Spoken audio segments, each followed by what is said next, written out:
नमस्कार, आप देख रहे हैं IBC 24। मैं हूं आपके साथ विजय कुमार पंड्या और इस बुलेटिन में सबसे पहले बात मध्य प्रदेश के इंदौर की करेंगे, जहां दवा गोदाम में आग लगी थी। इंदौर की हम बात कर रहे हैं। Bharat serum and vaccine limited के गोदाम में आग लगना बताई जा रही थी।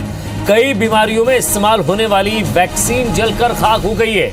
दमकल की टीम ने बड़ी मशक्कत के बाद इस आग पर काबू पाया है। तो आग पर तो काबू पा लिया गया, लेकिन लाखों की वैक्सीन जलकर खाक हो गई है।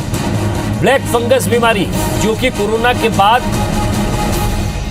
सामने आई है, कई मरीज मध्य प्रदेश में इसके सामने आ रहे हैं। बताया जा रहा है कि ब्लैक फंगस बीमारी में इस्तेमाल होने वाली 1000 वैक्सीन जिसे बचा लिया गया है, जो कि मध्य प्रदेश में जिसकी शॉर्टेज है।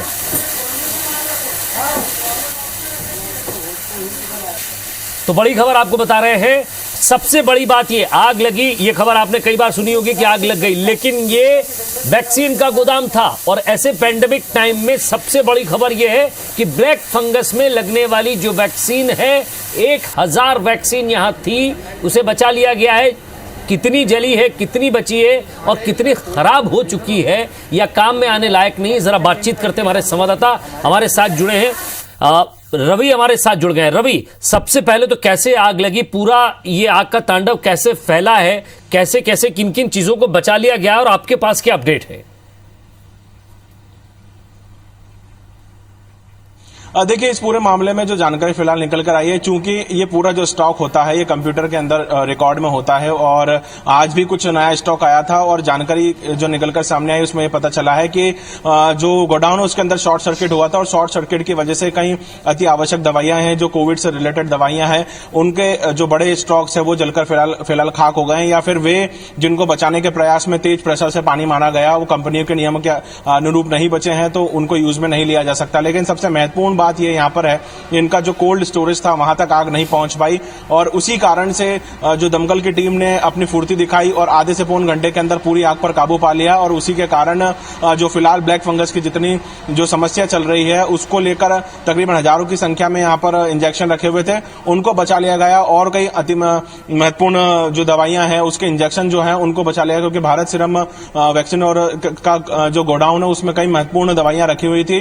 गनीमत यह रही है कि ज्यादा आग नहीं फैल पाई और उस पर जो टीम थी दमकल की टीम उसने तुरंत एक्शन लेते हुए इस आग पर काबू पा लिया और इसी के कारण से ज्यादा आग नहीं फैली। फिर भी आशंका यही जताई जा रही है कि लाखों रुपए का नुकसान तो हुआ ही हुआ है, साथ ही महत्वपूर्ण जो दवाई है वो भी खराब हो चुकी है, क्योंकि जो तेज प्रेशर से पानी मारा जाता है उसमें कई सारे कार्टून जो सामने रखे हुए थे वो पूरी तरीके से गीले हो गए हैं और वो कंपनी के नियमों के मानक के अनुरूप अब उनको बेचा नहीं जा सकता, इसलिए नुकसान काफी हुआ है। लेकिन शॉर्ट सर्किट की वजह से प्रथम दृष्टया पूरी जानकारी जो सामने आई है उसमें पता चला है कि शॉर्ट सर्किट हुआ था, उसके कारण से गोडाउन में आग लगी थी। जी रवि, पुलिस क्या कह रही है? फायर ब्रिगेड की टीम वहां पहुंची थी, क्योंकि स्वाभाविक सी बात है कि जब आप आग बुझाने जाते तो आप ये नहीं देखते हैं कि क्या सामान पड़ा है। आपका मेन लक्ष्य होता है, आपका मुख्य उद्देश्य ये है कि आप आग पर काबू पाएं।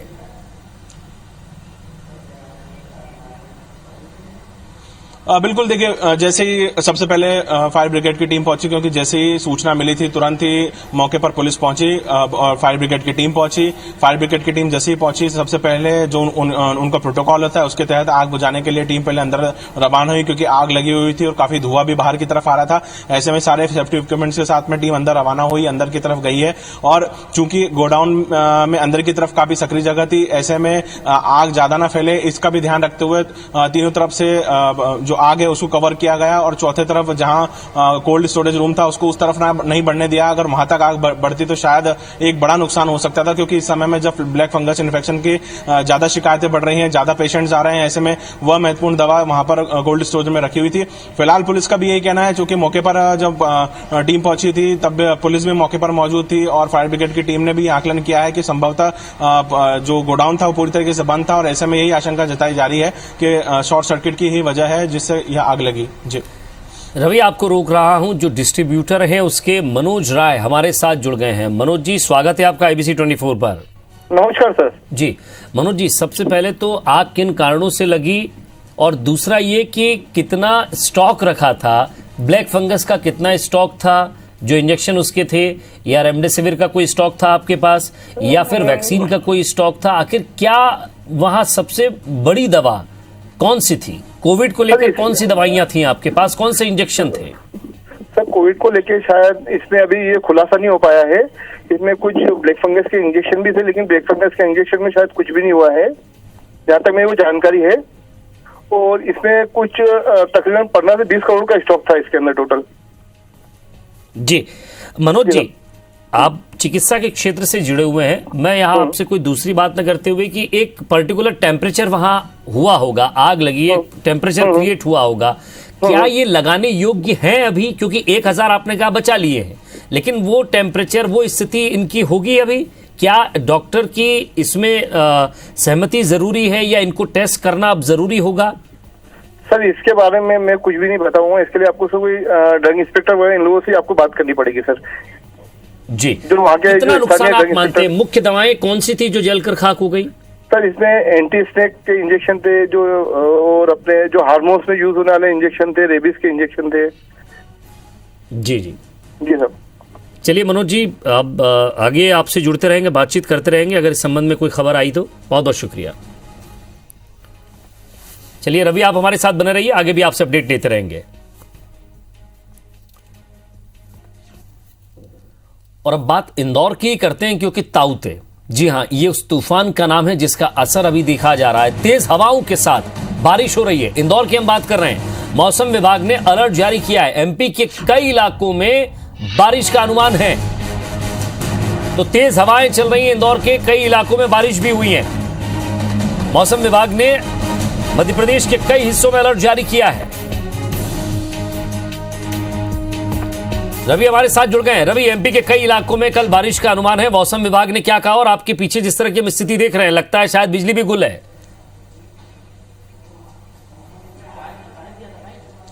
जी बिल्कुल, देखिए अभी से कुछ देर पहले तक लगातार काफी तेज बारिश और काफी तेज हवाएं जो हैं इंदौर शहर में चल रही थी। मौसम एकदम अचानक बदला, चूंकि ताउते तूफान को लेकर जो पहले से मौसम विभाग ने अलर्ट जारी किया था, उसके तहत मौसम में परिवर्तन जरूर आया है। इंदौर शहर में अभी देर शाम से अगर बात की जाए तो काफी तेज बारिश हुई है, काफी तेज हवाएं चलने लगी हैं। और चूंकि इंदौर मध्य प्रदेश में कई सारे ऐसे शहर हैं जहां पे तेज बारिश के को लेकर एक अलर्ट भी जारी किया गया है, उसमें इंदौर शहर भी शामिल है। तो मौसम में परिवर्तन जरूर आया है, क्योंकि अब जैसे जैसे तूफान आगे बढ़ेगा और जैसे गुजरात और महाराष्ट्र के तटों पर वो टकराएगा, उसका सीधा असर मध्य प्रदेश के पश्चिमी क्षेत्र में पड़ेगा। और इसी को लेकर कई सारे शहर जो है, इसमें इंदौर भी शामिल है, उसको लेकर भी अलर्ट जारी किया है। तो इंदौर शहर में मौसम परिवर्तन हुआ है। कहीं ना कहीं इस तूफान से एक राहत जरूर लोगों को गर्मी से मिलेगी, क्योंकि जहां पर इंदौर का जो पारा था वो 40-42 डिग्री ठंडा मौसम होने के कारण लोगों को कुछ राहत जरूर मिलेगी। जी जी। रवि, एक महत्वपूर्ण बात ये कि कई फसलों को नुकसान पहुंच सकता है। धार झाबुआ के आसपास की हम बात करें, बड़वानी की हम बात करें, निमाड़ की बात करें, मालवा की बात करें, यहाँ कई तरह की फसलें, मौसमी फसलें हैं और कुछ सब्जियां भी हैं, साथ में केले की फसल भी है।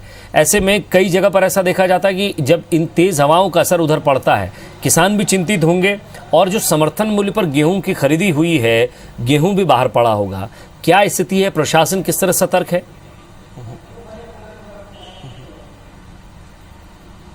बिल्कुल, देखिए आपने बिल्कुल ठीक कहा। जब भी ऐसी प्राकृतिक आपदाएं आती हैं तो सबसे ज्यादा जो मुसीबत जिसके लिए होती है वह किसान होता है, क्योंकि एक पूरे खुले खेत में उसकी एक खड़ी फसल होती है और जब या तो शुरुआती दौर होता है या तो सिर्फ फसल निकालने का समय होता है, जिस इस प्रकार की संकट जो है अमूमन देखने को मिलते हैं। तो ऐसे हालांकि इंदौर में बात की जाए तो इंदौर शहर में 15 तारीख आखिरी जो थी वो गेहूं खरीदी की रखी गई थी। तो ऐसे में अब तक जो बाहर पड़ा हुआ स्टॉक था वो तो अंदर जो गोडाउन है उसमें पहुंच गया होगा। तो एक राहत की बात तो ये जरूर है कि बाहर कोई भी अनाज पड़ा नहीं होगा और ना ही खराब होगा। इससे किसान की चिंता भी आसान होगी और व्यापारी भी इसमें इस समय पर थोड़ी राहत की सांस ले रहे होंगे।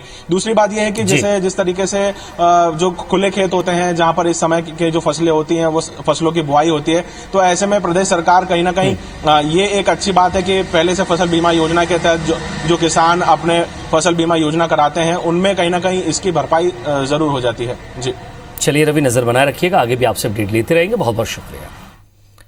चलिए भोपाल की तरफ चलते हैं। पूर्व मंत्री के बंगले में महिला ने खुदकुशी की है। सुसाइड नोट में महिला ने अपनी मर्जी से खुदकुशी की बात लिखी है। पूर्व मंत्री उमंग सिंगार के बंगले की घटना बताई जा रही है। शाहपुरा पुलिस इस मामले की जांच में जुटी है।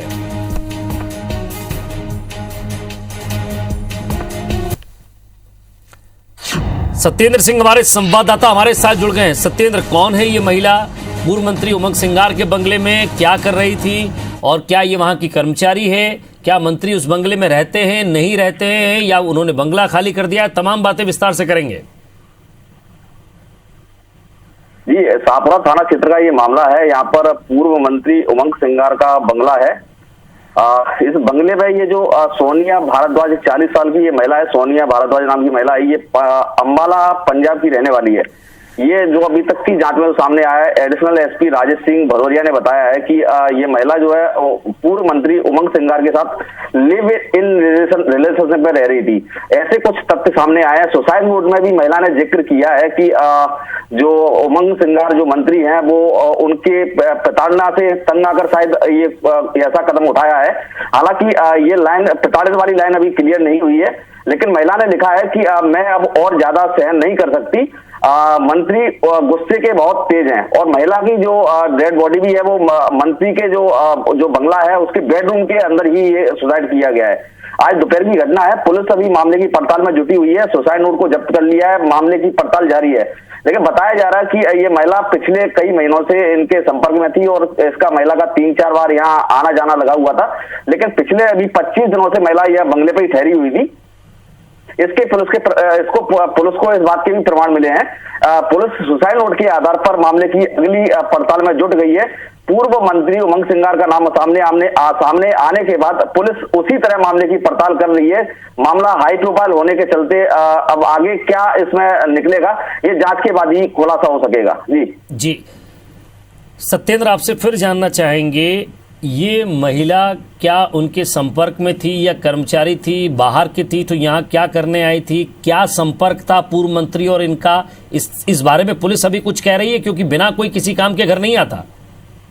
जी, जो अभी तक जानकारी सामने आई है, एडिशनल एसपी राजेश सिंह भदौरिया जो उन्होंने बताया है कि महिला पूर्व मंत्री उमंग सिंगार के साथ लिव इन रिलेशनशिप में थी, यानी कि उनसे जो महिला मित्र वाले संबंध थे, दूसरे जो महिला जो मित्र वाले संबंध थे वो संबंध बताए जा रहे थे।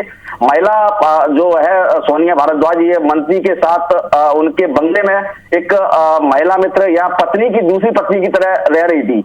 लिव इन रिलेशन का जो रिश्ता सामने आ रहा है वो इसी बात की तरफ इशारा कर रहा है कि महिला जो है पूर्व एक दूसरी पत्नी की तरह उनके घर में रह रही थी और महिला जो है पिछले 3-4 बार से इनके यहाँ पे आ चुकी है। और अभी कुछ भी हो, क्या उसके ऊपर प्रेशर था कोई? उसने सुसाइड नोट में, आप जिस तरह से कह रहे हैं, इस बात की पुष्टि है कि वो गुस्से के तेज हैं या उसके साथ कोई मार पिटाई की गई या इससे पहले कोई चेहरे पर निशान है? क्योंकि अब जो होना है वो पोस्टमार्टम के बाद होगा, लेकिन उससे पहले पुलिस ने कुछ कहा, बॉडी पे कोई निशान किसी तरह के? जी, पुलिस का ये कहना है कि सुसाइड नोट में जो जिक्र उसने जो 3-4 लाइन का जिक्र किया है पूर्व मंत्री उमंग सिंगार के बारे में, महिला ने कहा है कि मैं अब और ज्यादा नहीं सह सकती। तो इससे अंदाजा लगाया जा सकता है कि महिला कहीं ना कहीं पूर्व मंत्री उमंग सिंगार से प्रताड़ित थी। और अगली लाइन में उसने महिला ने जिक्र किया है कि ये मंत्री जो है गुस्से के ज्यादा तेज हैं। बेटे के लिए भी जिक्र किया है। बेटा, एक महिला का बेटा ही बताया जा रहा है जिसका नाम आर्यन है। उसके लिए लिखा है कि मैं तुम्हें ज्यादा कुछ नहीं दे सकी, मुझे माफ करना, लव यू बेटा। इस तरह के कुछ जो सामने तथ्य आ रहे हैं, जो मजमून है सुसाइड नोट का, उस मजमून के आधार पर जो अंदाजा लगाया जा रहा है पुलिस का कि कहीं ना कहीं महिला उमंग सिंगार पूर्व मंत्री से कहीं ना कहीं प्रताड़ित थी, जिसके चलते ये कदम उठाया है। शुक्रिया सत्येंद्र। इस तमाम बातचीत के लिए एक बार फिर से दर्शकों को बता दें कि पूर्व मंत्री उमंग सिंगार के बंगले में एक महिला ने खुदकुशी की है, सुसाइड नोट भी छोड़ा है और कुछ बातें लिखी है उसने। सुसाइड नोट में महिला ने अपनी मर्जी से खुदकुशी की बात लिखी है, लेकिन कुछ परेशानियों का भी जिक्र किया है।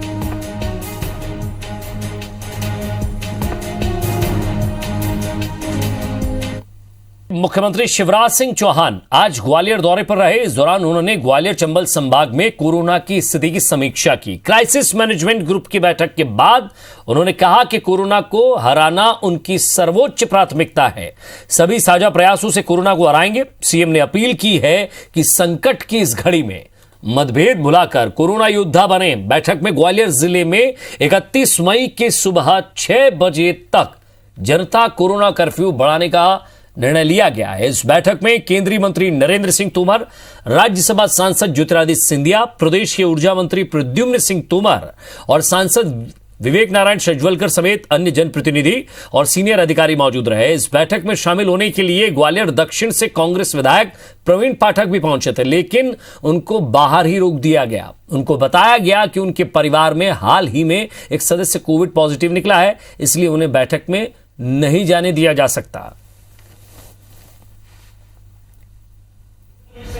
दर मतलब संक्रमण के वृद्धि की दर अब 11% के नीचे आ गई है कि अभी लंबा रास्ता तय करना है। अगर हम आत्मतुष्ट हो गए कि नहीं सब ठीक है और अब तो निकल पड़ो, तो फिर स्थिति भयानक होने से कोई रोक नहीं सकता। तो मध्य प्रदेश के साथ ग्वालियर चंबल संभाग में भी कोरोना की जो स्थिति है उस पर जो नियंत्रण हुआ है वह संतोषजनक है। जो 1000 बिस्तर का अस्पताल है उसको मय स्टाफ के शीघ्र चालू कराया जाए। दूसरा, जीएच में स्टाफ की कमी है, डॉक्टर और नर्सिंग स्टाफ की कमी है और चतुर्थ श्रेणी कर्मचारियों की कमी है। उनको शीघ्र भर्ती करके उनको ताकि कि बेहतर चिकित्सा सुविधाएं अपन लोगों को दे सकें। केंद्रीय मंत्री नरेंद्र सिंह तोमर ने कहा है कि कोरोना की तरह तीसरी लहर को देखते हुए बच्चों की भर्ती के इंतजाम भी किए जा रहे हैं। साथ ही ब्लैक फंगस का अलग से वार्ड भर्ती के इंतजाम भी किए जा रहे हैं। साथ ही ब्लैक फंगस का अलग से वार्ड रहेगा। ग्वालियर में बन रहे 1000 बिस्तर के अस्पताल का एक भाग जल्द ही शुरू किया जाएगा, जिसमें 500 बिस्तरों की उपलब्धता रहेगी। उन्होंने ये भी कहा कि प्रदेश में अब दवाइयों और ऑक्सीजन की कोई कमी नहीं रहेगी और जुलाई अगस्त से वैक्सीन भी पर्याप्त मात्रा में उपलब्ध होगी। वैक्सीन पर हो रही सियासत को लेकर नरेंद्र सिंह तोमर ने कांग्रेस पर निशाना साधा और कहा कि उनका नेतृत्व इतना नादान है कि ऐसे समय में देश हित नहीं बल्कि राजनीति की बात करते हैं। वहीं ज्योतिरादित्य सिंधिया ने कहा कि कोरोना से निपटने के लिए वैक्सीनेशन ही एकमात्र सहारा है। शहरी क्षेत्र के साथ ही ग्रामीण क्षेत्र में भी जल्द शुरू होगा। दिसंबर तक 200 करोड़ वैक्सीन होगी देश में उपलब्ध। देखिए, कांग्रेस को कुछ करना नहीं, इससे पहले भी उनने कुछ किया नहीं, किसी भी ऐसी परिस्थिति से निपटे नहीं। उनका नेतृत्व इतना नादान है कि वो देश हित को और जनहित को बलाए ताक रख पर राजनीति को ही आगे रख रहा है। यह दुर्भाग्यपूर्ण है। हमारे देश की समस्त नागरिकों के लिए जून के माह से तेजी की रफ्तार से ये बढ़ती जाएगी। टीकाकरण ही एक ही भाग है और एक ही तलवार है कोरोना के विरुद्ध, और जल्द से जल्द शीघ्र ही शीघ्र शहरी क्षेत्र के अलावा ग्रामीण अंचल में भी इस टीकाकरण अभियान को बनाना होगा। और जबलपुर को रेमडेसिविर इंजेक्शन की किल्लत से करीब 1 महीने तक की राहत मिल गई है। दरअसल जबलपुर सांसद राकेश सिंह ने अपनी सांसद निधि से जिला प्रशासन को 18,000 रेमडेसिविर इंजेक्शन उपलब्ध करवाए हैं। सांसद राकेश सिंह ने निजी कंपनियों से बुलवाए रेमडेसिविर इंजेक्शन की एक खेप आज जिला प्रशासन को सौंप दी है। जिला प्रशासन अब इस इंजेक्शन को मरीजों की जरूरत के हिसाब से निजी अस्पतालों को वितरित करवाएगा। इस दौरान सांसद राकेश सिंह ने कहा है कि कोरोना के बढ़ते रिकवरी रेट और 18,000 इंजेक्शन की उपलब्धता से जबलपुर को फायदा होगा और करीब 1 महीने तक जबलपुर में रेमडेसिविर इंजेक्शन की कमी नहीं आएगी। लंबे समय से इसके लिए प्रयास चल रहे थे, कंपनियों से लगातार बातचीत कर रहे थे। पिछले दिनों 6,500 इंजेक्शन एक साथ बुलाए थे और लंबे प्रयासों का आज सुखद परिणाम है कि एक साथ 18,000 इंजेक्शन हम जबलपुर में लाने में सफल रहे हैं। और बात जबलपुर की करते हैं, क्योंकि ब्लैक फंगस से पीड़ित मरीजों की संख्या वहां बढ़ती जा रही है, जिसके बाद बाजार में इसके इलाज से जुड़ी दवाइयों की शॉर्टेज हो गई है। ब्लैक फंगस के इलाज के लिए डॉक्टर एम्फोटेरिसिन बी नाम का इंजेक्शन लिख रहे हैं। बाजार में इसकी कमी से हालात बिगड़ गए हैं। इस इंजेक्शन के ना मिलने से परेशान एक मरीज ने सोशल मीडिया पर मदद की गुहार लगाई है। जबलपुर के एक निजी अस्पताल में भर्ती अर्पित राय नाम के इस मरीज की एक आंख में संक्रमण फैल चुका है, जिसे एम्फोटेरिसिन बी इंजेक्शन की जरूरत है। मरीज अर्पित राय ने सोशल मीडिया में अपना वीडियो जारी करके सरकार से उसके जैसे तमाम जरूरतमंद मरीजों को एम्फोटेरिसिन बी इंजेक्शन दिलवाने की गुहार लगाई है। और इधर जबलपुर सांसद राकेश सिंह का कहना है कि इस इंजेक्शन का प्रोडक्शन बहुत कम है, लेकिन अचानक इसकी डिमांड बढ़ने से ऐसे हालात हो गए हैं। जल्द ही इस इंजेक्शन की सप्लाई बढ़ाने की कोशिश की जाएगी। इस इंजेक्शन की मात्रा भी ज़्यादा है, उसके डोज भी ज़्यादा हैं, एक व्यक्ति को इंजेक्शन लगने वाली संख्या 50 से लेकर 100 तक भी हो सकती है। और अभी किसी के पास भी इतना प्रोडक्शन नहीं है, तो शॉर्टेज उसकी है, उसको लेकर भी विस्तृत चर्चा हो रही है। और कोशिश है, संभावना थोड़े बहुत इंजेक्शन जबलपुर में आ जाए। कोरोना की दूसरी लहर पूरे देश में कहर बरपा रही है। सरकारें वैक्सीनेशन अभियान में तेजी से लाने की बात कर रही हैं, लेकिन स्लॉट बुकिंग में काफी परेशानी आ रही है। फेक वैक्सीनेशन रजिस्ट्रेशन ऐप की नई चुनौतियों के बीच वैक्सीनेशन स्लॉट बुकिंग साइट के हैक होने की आशंका जताई जा रही है। इंदौर के जिला टीकाकरण अधिकारी डॉक्टर प्रवीण जड़िया ने इस बारे में जिला प्रशासन और उच्च अधिकारियों को आगाह किया है। कलेक्टर ने जांच के लिए यह मामला साइबर सेल को सौंपा है। दरअसल कोविड वैक्सीन स्लॉट बुक करने के officially platform Indian computer emergency response team ने फेक ऐप्स के बारे में जानकारी दी है और बताया कि वायरल एसएमएस के जरिए इन फेक ऐप को सर्कुलेट किया जा रहा है। इनके जरिए हैकर्स यूजर्स के फोन की सारी निजी जानकारी चुराकर गलत तरीके से उसका इस्तेमाल कर रहे हैं। अब इसकी जांच की जा रही है।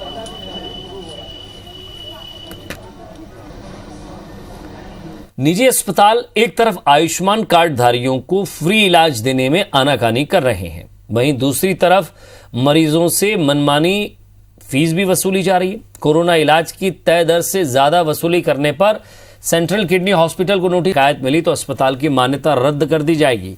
आपको बता दें कि सेंट्रल किडनी हॉस्पिटल में दमोह जिले के हटा के रहने वाले एक पत्रकार की इलाज के दौरान मौत हो गई थी, जिसके परिजनों ने अस्पताल ने यह तय दर से कहीं ज्यादा फीस वसूली थी। कलेक्टर कर्मवीर शर्मा ने शासन के निर्देशों का पालन न करने पर ऐसे अस्पतालों पर कार्रवाई जारी करने की बात कही है। कि आयुष्मान कार्डधारी जितने भी लोग हैं उनको प्राइवेट अस्पतालों में, शासकीय अस्पतालों में तो मुफ्त इलाज मिल रहा है, प्राइवेट अस्पतालों में भी निःशुल्क उपचार मिले और जो उनका उपचार का रेट है वो शासन वहन करेगी। ये नियम था इसमें, लेकिन कुछ हॉस्पिटल इसमें अपनी हठधर्मिता दिखा रहे थे कई बार बोलने के बाद में भी, तो उन पर सख्त कार्रवाई की गई है। ये कार्रवाई यदि इस प्रकार की रही तो फिर आगे भी की जाएगी। और इसी के साथ फिलहाल इस बुलेटिन में इतना ही। नमस्कार।